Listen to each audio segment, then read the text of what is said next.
জীবনের কোনো পরিস্থিতিতে যদি এই দৃশ্যটা আপনার সামনে আসে যে আপনি যাদের থেকে সাপোর্ট পাওয়ার আশা রাখার পরেও সাপোর্ট পাচ্ছেন না, আপনরাই দূরে সরে যাচ্ছে, মনে রাখবেন আপনার আল্লাহ আপনার উপর দয়া করা শুরু করেছেন। সুবহানাল্লাহ।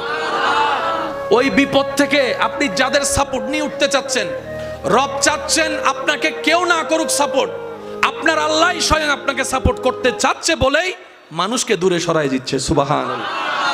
জীবনে যদি কখনো দেখেন কাছের মানুষ দূরে সরে যাচ্ছে, বেঈমানি করছে, দুই নাম্বারই করছে, চোখ উল্টাই ফেলছে, আপনি বুঝে নেবেন আল্লাহ তাআলা আপনাকে দুনিয়ার আসল চিত্র দেখাচ্ছে। আপনি যেন বুঝতে পারেন আপনার আপন বলতে আল্লাহ ছাড়া, আপনার আপন বলতে আপনার নবী ছাড়া আসলে আর কেউ নাই, আসলে কেউ নাই, আসলে কেউ নাই। আপনার ভালোবাসার অধিকার পাওয়ার একমাত্র আল্লাহর আছে, স্রষ্টা হিসেবে নবীর আছে। আপনার উম্মত হিসেবে আপনি ভালোবাসবেন আপনার নবীকে, আপনি আল্লাহকে ভালোবাসবেন, আপনার নবীকে ভালোবাসবেন। এই বুঝটা দেওয়ার জন্য আল্লাহ অনেক সময় দুনিয়ার এই বাস্তবতা আমাদের সামনে এনে দেয়। অনেক ভাই বোন, ভাই ভাই এমনও আছে মানুষের কথার ফাঁদে পড়ে, ভুল বোঝাবুঝির কারণে কিংবা মেজাজ গরম থাকার কারণে দুই চারটা কথার শিকার হওয়ার কারণে হয়তো কোনো একটা সময় দূরত্ব হয়েছে, কিন্তু এখন একজন আরেকজনের সাথে মিলতে চায়, বসতে চায়। ওনাদের মাথায়ও চলে আসছে বাঁচবো আর কয়দিন, বুড়া তো হয়ে গেছে, কিন্তু ভাইকে এখনো বুকে জড়াতে পারলাম না, অনেক দিন হয়ে গেল। বড় ভাইয়ের মনেও সে তৃষ্ণা থাকে, ছোট ভাইয়ের মনেও সে আকাঙ্ক্ষা থাকে, কিন্তু অনেক দিনের দূরত্বতার কারণে, লজ্জাবোধের কারণে তারা মিলতে পারে না। আমি আমার ভাইদেরকে, যুবক ভাইদেরকে অনুরোধ জানাবো, যদি এরকম কোনো ফ্যামিলি কন্ডিশন হয়, আপনারা যুবকরা মিলে, ভাইরা মিলে, চাস্তো ভাই জ্যাঠতো ভাইরা মিলেই আপনারা উদ্যোগটা নেন, ভাই ভাইকে যেন জড়াই ধরতে পারে, ভুল বুঝাবুঝি যেন শেষ হয়ে যায়। কথা বলেন ঠিক কিনা? বান্দা বান্দাকে মিলানোর কাজ করবে, আল্লাহ সেটা দেখে গুনাহ মাফ করে দিবে। সুবহানাল্লাহ। আমি শুনি না, আরো জোরে বলেন। মিলে থাকেন, কেউ মিলে থাকতে না চাইলে তার আল্লাহরে সে জবাব দিবে। আপনার পক্ষ থেকে আপনি ক্লিয়ার থাকেন, মানুষের উপকার করবেন, থ্যাংক ইউ পাওয়ার আশা রাখবেন না, করতেই থাকবেন। কেন? সে আপনার রবের বান্দা, আপনি বান্দার জন্য করবেন, ওই বান্দার আল্লাহ আপনার জন্য করবে। আমরা অনেক সময় বলি তার এত উপকার করছি, সে আমার সাথে ডাইরেক্ট চোখ উল্টাই ফেলছে, বা এটা দুনিয়ার নিয়ম। আল্লাহ তো এটাই বুঝাতে চায়, এটা দুনিয়া, এটা জান্নাত নয়। আল্লাহর কাছে সবসময় একটা ফরিয়াদ করবেন, আল্লাহ তুমি আমাকে যতদিন ইচ্ছা এই দুনিয়ায় রাখিও, কিন্তু সে থাকাটা যেন তোমার পছন্দের হয়। আল্লাহ যতদিন আমার নিঃশ্বাস চলবে, সেই নিঃশ্বাসটা যেন তোমার পছন্দের সময় কাটে। আল্লাহ আমাকে তুমি যতদিন রাখবা সুস্থভাবে রেখিও, অসুস্থ বানিয়ে কারো উপর যেন আমাকে বোঝা না হতে হয়। কারণ অসুস্থ হলে অনেক সময় আপনরা পর্যন্ত ভর মনে করে। প্রস্রাব পায়খানা যখন অসুস্থতার কারণে বিছানায় করা লাগে, মানুষ ঘেন্না করে, এই ঘেন্নাটা দেখে রুগীরও নিজের অস্বস্তি বোধ হয়। কথা বলেন ঠিক কিনা? আল্লাহ আমি যেন সুস্থ থাকতে থাকতে ঈমান নিয়ে ইজ্জতের সাথে দুনিয়ার থেকে যেতে পারি, সে তৌফিক তুমি আমাকে দিও। মাওলা যতদিন আমি বেঁচে থাকবো তোমার বান্দা, জীবনের শেষ নিঃশ্বাস পর্যন্ত কখনো যেন কারো কাছে হাত পাততে না হয় আমায়, সেই রিজিকের ব্যবস্থা তুমি করে দিও। আল্লাহ গো, আমি যখন দুনিয়াতে থাকবো না, আমার সন্তানদের ব্রেইনে মনে তুমি এমন নূরের আলো দান করিও, তারা যেন মা বাবার জন্য অন্তত হাজার ব্যস্ততার ভিতরে একটু যেন দোয়ার হাতটা তোমার দরবারে তুলে এমন সন্তান ব্যবস্থা করে দিও। আল্লাহর কাছে এই দোয়াগুলা করা যাবে ইনশাআল্লাহ? আওয়াজ শুনি নাই। এগুলো কি আমাদের জন্য ভালো হবে না খারাপ হবে? যত উত্তম দোয়া আছে, সবচাইতে উত্তম দোয়ার মধ্যে এগুলা অন্যতম উত্তম দোয়া। কি বলেন আপনারা? একমত আছেন তো? সবাই সবাই একমত আছেন তো? কারণ আমরা ইজ্জতের জীবন চাই, বেইজ্জতি হয়ে মরতে চাই না। কথা বলেন ঠিক কিনা? আমরা মানুষের উপকার করে মরতে চাই, কারো উপর বোঝা হয়ে, অপমানিত হয়ে মরতে চাই। আল্লাহ পাক আমাদের সবার উপর সে দয়া দান করুক, আমিন। ফাজকুরুনি আযকুরুকুম, ফাজকুরুনি আযকুরুকুম।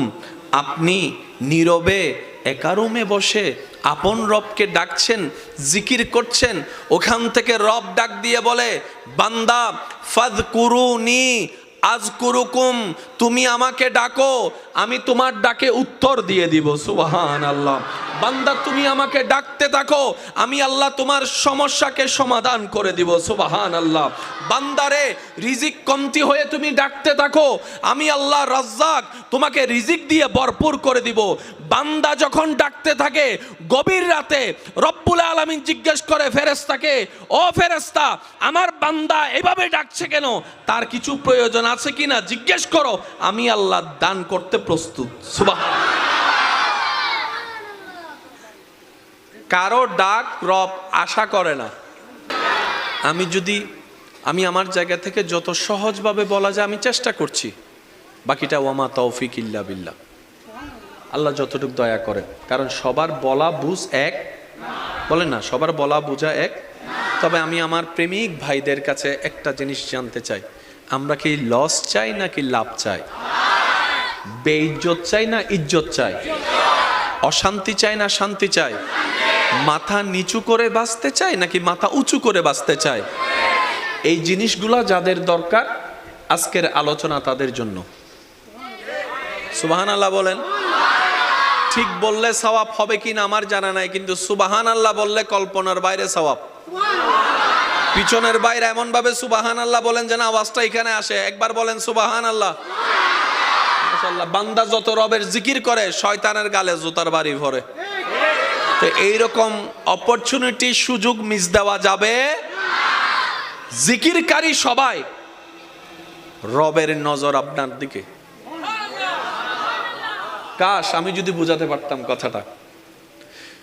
জিকিরকারী সবাই, আসমানে লক্ষ কোটি অগণিত ফেরেশতা, কেউ রুকু দিয়ে রবকে জিকির করছে, কেউ সিজদায় রবের জিকির করছে, কেউ দাঁড়িয়ে দাঁড়িয়ে জিকির করছে, কেউ এমনে জিকির করছে, কেউ অমনে জিকির করছে। এমনকি জান্নাতের ফেরেশতা রিদওয়ানও আপন আপন নিয়মে রবকে ডাকতেই আছে, রবকে ডাকতেই আছে, রবের জিকির করতেই আছে, রবের স্মরণ করতেই আছে। কিন্তু সেই ডাকের উত্তরে রবের কোনো উত্তর নাই। কিন্তু যখন আপনি এই ভাঙ্গা ঘরের মধ্যে ছাদও নাই, রোদও ঢুকে, বৃষ্টিও পড়ে, ছোট্ট একটা জায়গায় বসে বসে যখন আপনি আপনার ভালোবাসা দিয়ে, ভক্তি শ্রদ্ধা দিয়ে রবকে ডাকতেই আছেন, রব বলে যে ফেরেশতা দেখতো আমার বান্দার কিছু লাগে কিনা, ফেরেশতা দেখতো আমার বান্দার কিছু প্রয়োজন আছে কিনা, ফেরেশতা দেখতো আমার বান্দার কিছু চাহিদা আছে কিনা। ফেরেশতা বলে, আল্লাহ এখান থেকে ডেকে ডেকে ফাটাই ফেলতেছি, আমাদেরকে একবার জিজ্ঞেসও করলা না কোন জায়গার কোন কোনায় বসে।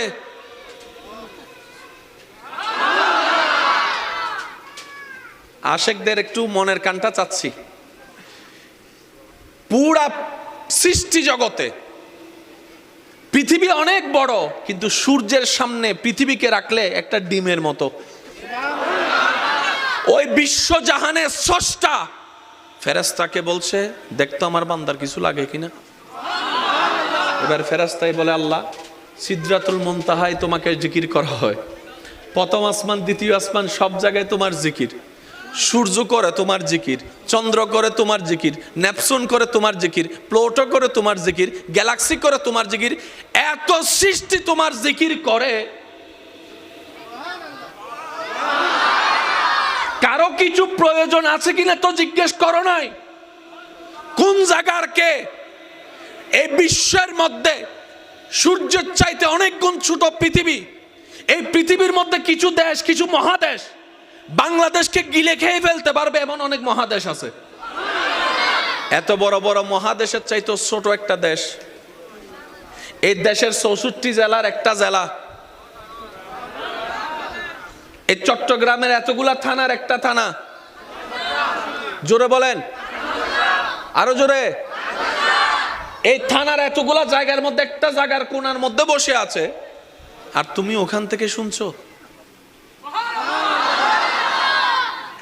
রব বলে যে ফাজকুরুনি আযকুরুকুম, আমি ওয়াদা করেছি আমার বান্দার সাথে, বান্দারে তোর ডাকতে দেরি হবে, আমি রবের উত্তর দিতে দেরি হবে না। ফাজকুরুনি ফাজকুরুনি ফাযকুরুনি, বান্দা তুই আমাকে বিপদে পড়ে স্মরণ কর। আযকুরুকুম, আমি তোকে বিপদ থেকে উদ্ধার করার মাধ্যমে স্মরণ করব। সুবহানাল্লাহ। ফাযকুরুনি, পারিবারিক অশান্তি হলে আমাকে একবার স্মরণ কর। আযকুরুকুম, শান্তি দিয়ে আমি আল্লাহ তোকে স্মরণ করব। সুবহানাল্লাহ। ফাযকুরুনি, তুই অভাবে পড়ে স্মরণ কর। আযকুরুকুম, আমি সচ্ছলতা দিয়ে তোকে স্মরণ করব। ফাযকুরুনি, তুই অসুস্থ হয়ে স্মরণ কর। আযকুরুকুম, আমি আল্লাহ তোকে সুস্থতা দান করে স্মরণ করব। সুবহানাল্লাহ। ফাযকুরুনি, বান্দারে তুই ঋণের মধ্যে পড়ে আমাকে স্মরণ কর। আযকুরুকুম, ঋণ থেকে মুক্তি করার মাধ্যমে আমি আল্লাহ তোকে স্মরণ করব। ফাযকুরুনি, মজলুম হয়ে অত্যাচারিত যদি হস তুই আমাকে স্মরণ কর। আযকুরুকুম, ন্যায় বিচার করে এর মাধ্যমে আমি আল্লাহ তোকে স্মরণ করব। সুবহানাল্লাহ। ফাযকুরুনি, আশেপাশের পরিবার বাহিরের মানুষের অত্যাচারে পড়ে তুই কষ্ট পেয়ে আমাকে স্মরণ কর। আযকুরুকুম, আমি সে কষ্টটাকে শান্তিতে রূপান্তর করে তোকে স্মরণ করব, তোকে স্মরণ করব, তোকে স্মরণ করব। বান্দারে তুই সারাটা জীবনে হাজার ব্যস্ততার ভিতরে আমি রবকে স্মরণ করার জন্য কিছু কিছু সময় তুই বের করে নে। আমি আল্লাহ কিছু সময় বরাদ্দ করে দিলাম, যেমন 5 ওয়াক্ত নামাজ। এইভাবে তুই স্মরণ কর। ব্যবসার মাঝে তুই স্মরণ কর, চাকরির মাঝখানে তুই স্মরণ কর, রান্নার মাঝখানে তুই স্মরণ কর, কাপড় ধোয়ার মাঝখানে তুই স্মরণ কর, চলাচলের মাধ্যমে তুই স্মরণ কর, হাঁটার মধ্যে তুই আমাকে স্মরণ কর, বসার মধ্যে স্মরণ কর, শোয়ার মধ্যে স্মরণ কর, খাওয়ার আগে স্মরণ কর, খাওয়ার পরে স্মরণ কর। বান্দারে তুই যদি কোনো রকম দুনিয়ার ব্যস্ত সময়ের অল্প জীবনে আমাকে স্মরণ করতে করতে নবীর প্রেম নিয়ে যদি স্মরণ করতে করতে কবরে আসতে পারস, যে কবরে তোরে কেউ মনে রাখবে না, আমি আল্লাহর রহমত সেখানে তোকে স্মরণ করব। হাসরও স্মরণ করব। Deal final. দোকান থেকে জিনিস নেয় কিভাবে? টাকা দেয়, জিনিস। আর কোন ঝগড়া আছে? রব বলে যে তুই এখানে স্মরণ কর, পিছন পর্যন্ত আমি ওইখানে স্মরণ করব। তুই আমার এখানে মনে রাখ, আমি তোর ওইখানে মনে রাখবো। তুই এখানে আমার জন্য কর, ওইখানে আসলে আমি তোর জন্য করব। ডিল। ইন্নামা তারাজু রহম ফরিব। Deal, deal. এই ডিলটাকে যারা ডিলে রেখে কবরে যেতে পারে, ইজ্জত তাদের জন্য, রহমত তাদের জন্য, সম্মান তাদের জন্য, নবীর সুপারিশ তাদের জন্য।